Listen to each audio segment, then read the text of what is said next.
You're right, actually, there's nothing. Somebody just kicked the light off. You check the flush? There's... Go ahead. That doesn't matter. That's just so who's ever doing a tape over knows what he's talking. We're looking, what direction am I looking there now? West. All right, looking west under the crawl space.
John put in 16-hour days, but his commitment to the JCs never faltered. He was soon considered the most valuable new member in the Waterloo chapter. I think probably it's just John's personality.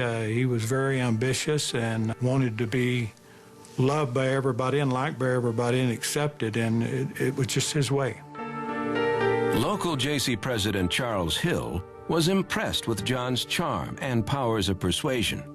The JCs appointed him chairman of their membership drive. And talk about a membership chairman that no holds barred. I mean, he just did everything he could do to get new members, and he did it. He did the job. Gacy lured men into joining the JCs by inviting them to the Clayton House Motel, where he screened illegal stag films and hosted orgies with prostitutes. In one evening, he signed up 20 new members. John's sexual romps also carried over into his marriage, with the full participation of his wife, Marlene. After an evening out, they would often swap spouses with other couples.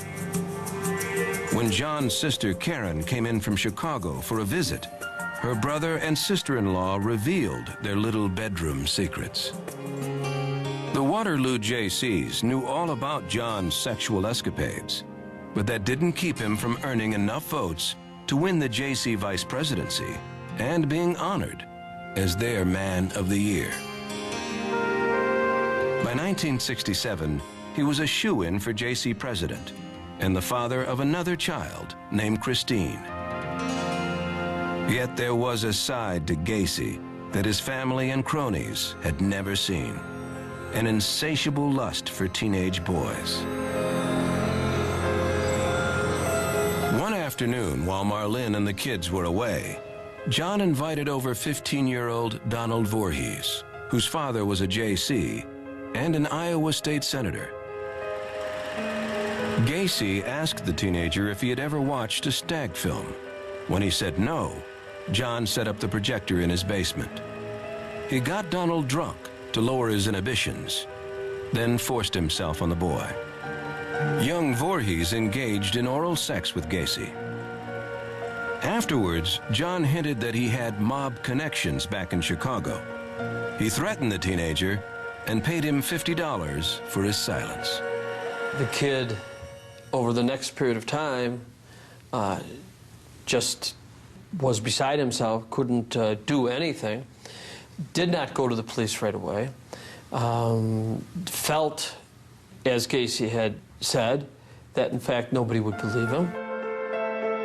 In March 1968, the teenager finally broke down and revealed everything to his family. His parents pressed charges against Gacy, who was arrested and charged with sodomy. Am I asking how long do you plan to take up residence here? Well, I hope to be getting out sometime in May.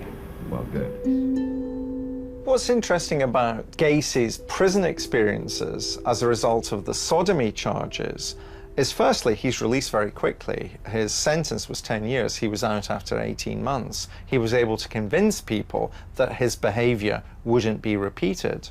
But within that 18 months, he rises to the top of the prison hierarchy, despite the fact, as a sex offender, one would have expected him to be at the bottom of the prison hierarchy. To regain control of his life, Gacy became a model inmate, a chef, and even started a prison chapter of the JCs, once again being named Man of the Year.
Was there a lot of noise in the house with other people, anything like that? No. I had a habit of, I didn't like his friends, and I had a younger son that kind of associated with some of his lads, and one time I got a retired daughter that woke up, Dad, she says, Ronnie's got a friend in the house. And it was one of his employees, and I'd get a hold of Ronnie, I says, take that guy and get him out of here. 3 o'clock in the morning, you're not going to bring no friend into the house. And I put them both out. My son said, if he goes, I go. I says, then you go too with him. They spent a night in the house. And I went there the following night, and I told John, I caught this one kid. I said, if I ever catch you in the house, I says, I'll break your neck for you. Because I just don't like him in here. You know, not 3 in the morning. And John says, you stay out of Eddie's house. Even if Ronnie calls you in there, you have no business in there.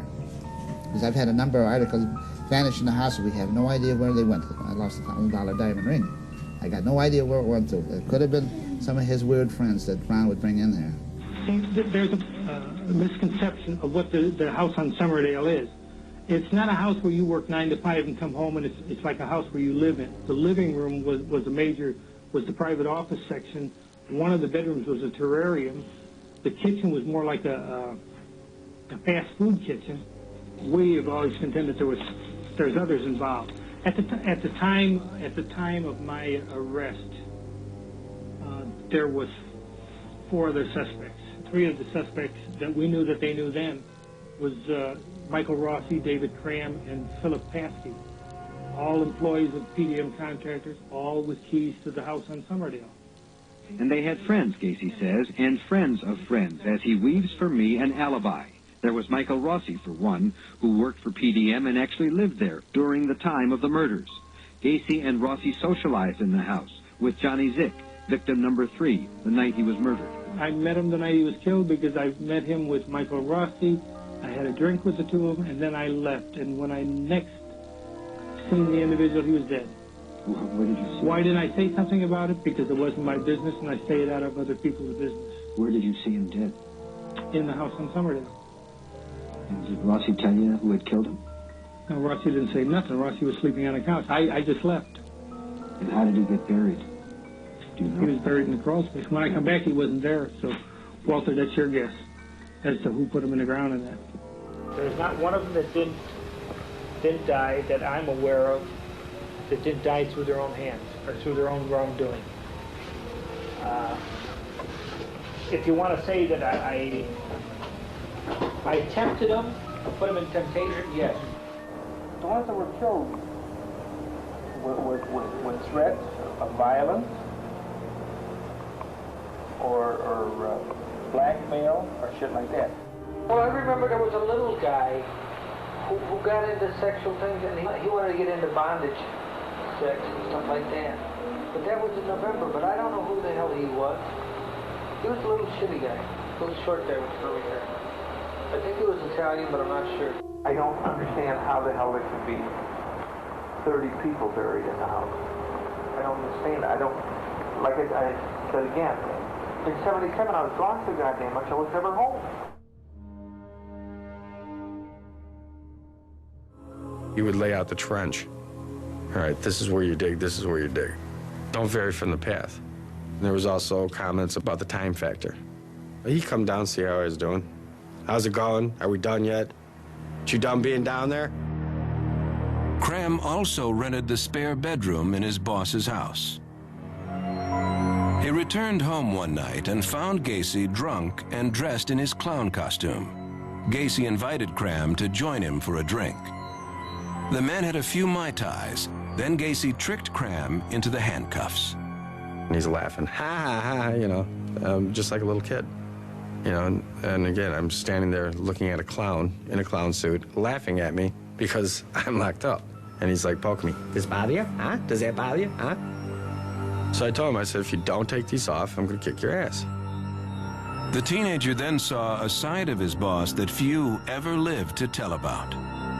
It was just like a light switch went off in the middle of a conversation, in the middle of a sentence, in the middle of a thought. He just starts growling like a mad dog. Gacy lunged at Cram and swung him around the room, shouting, "I'm going to rape you." Despite the handcuffs, Cram was able to push Gacy to the ground. He somehow managed to grab the key and escape to his room. Police would have had no way of tying Gacy to a 19-year-old who disappeared barely a month later, except we've learned that this time he got careless, taking and then selling John Zick's 1971 Plymouth Satellite to Mike Rossi. Gacy and Rossi, other employees say, were like father and son. In December, Rossi was brought to the house on Summerdale to point out the location of holes he admitted digging in the crawl space. He claims to know nothing about the bodies. So, Mr. Dorsch, you were telling us about, I was asking you, well, how come this is being so covered up? And you believe it's the connection to this pedophile ring?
Well, yes, and more. Okay. Okay. More. There's some local connection here. It's a big-time local connection. Okay. Like I said, the police didn't want any more bodies. John Gacy was successful and prosecuted for the death of 33 young boys and men. Okay. You can't. Imagine, as you're a man, I'm a man. You don't win every fight. Okay. You got to have some way to control people, or you got to have some help. All right. So at the time that Gacy got arrested by the Des Plaines Police Department, and I say, thankfully, for Joe Kozenczak, now deceased, he was the lieutenant in charge of the detective division in Des Plaines, who, upon learning that the Peace Boy had been missing, reported missing by his parents, took on the investigation and started following Gacy around, and he put together, with his people, put together that case that wound up finding bodies under the house and others that were thrown into the river. Thank God for Joe Kozenczak, okay? Because these bodies he would have gone on for a long time, all right? Well, I met with Joe Kozenczak, all right? I met with him after Chicago, and maybe it was the dig we talked about was in 98. I returned in 2003, and I got involved in the Gacy thing bothered me, so I reached out for Joe, and he met with me, and we talked about the case. And one of the things he told me, and I asked him, did Gacy have help? He says, oh, yes, he did. And I says, well, tell me about that. He says, John Gacy learned from Dean Carell. Admittedly, he learned from Dean Carell. If you know who Dean was, he was responsible for 27 murders of young boys in Houston. Okay? And Dean Carell had used other young boys to bring back victims to his place where he would kill them. And he would even give the cars to these boys, and he would pay them money for bringing these boys. Gacy admitted that he learned from Carell, and he would prowl the bars where the community frequented. Okay? But he was getting a bad reputation on the street because obviously he didn't kill all of his people he got in the car or brought home. I mean, Jeff Rignall was a good example of that, the guy that Gacy dumped after torturing him in his home, sexually torturing him, and then he dumped. He didn't kill everybody, but he was getting a bad reputation. So Gacy, acting on what Carell did, he had two young men living with him. One was named Michael Rossi, and the other one was David Cram. Both were about 19 years old at the time that they were living with Gacy, working with Gacy, and so forth. Okay? Gacy was being followed. The police were talking to Cram and Rossi, and they had suspicions about their involvement. And when the bodies were starting to be found, they had all three of them in the police station in Des Plaines, in custody. Kozenczak said that he was sitting there at a desk or table with Terry Sullivan, who was a state's attorney assigned to the case, and they were working that case when suddenly a woman comes into the office and inquires of them, do you have my son, Michael Rossi, here in custody? And they said, yes, ma'am, we do. He's under arrest. And she says, if you do not release him, you will not have a job tomorrow. And they said, what? What are you talking about, lady? And she says, he is the grandson of Vito Marzullo.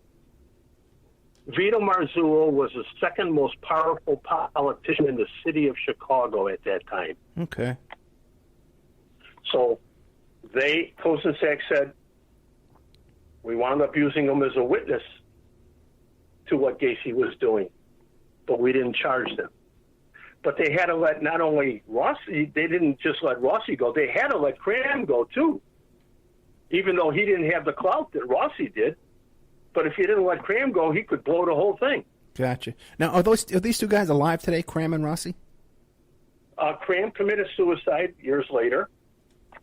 Rossi has been involved in other encounters with the police. He did time in federal penitentiary.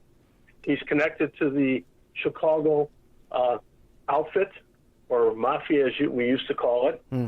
All right, his family and that. He went to prison, federal prison, for being involved in the outfit hits on owners of movie theaters and projections union. They were starting fires around the country in movie theaters and beating up operators of the projections. And we went to jail. But he's out. He's been out all this time, but he won't talk to anybody. How many bodies ended up in Gacy's cellar that were from Norman's trafficking ring? In Norman's apartment, investigators found pink index cards with 5,000 to as many as 100,000 names and addresses, names of customers, and the boys pinned out to them. Could Michael Marino's name be on the sex trafficking list? Homewood police now say they looked for the index card files and no records match. Like in Texas, it seems the list from Illinois has disappeared too. I am wondering if there were names of Chicago politicians or high-ranking Illinois politicians that were on that list, and that's why this whole aspect of the Gacy case was suppressed. A man with connections to a serial killer and a sex trafficker. Paschke, Gacy, Norman. Becker continues searching for missing documents to definitively prove a connection between the Delta Project and the killer clown, to help end a mother's painful search for her son. I would do anything, anything to have him. Just so I get to hold him one more time and tell him that I love him and that I miss him beyond words.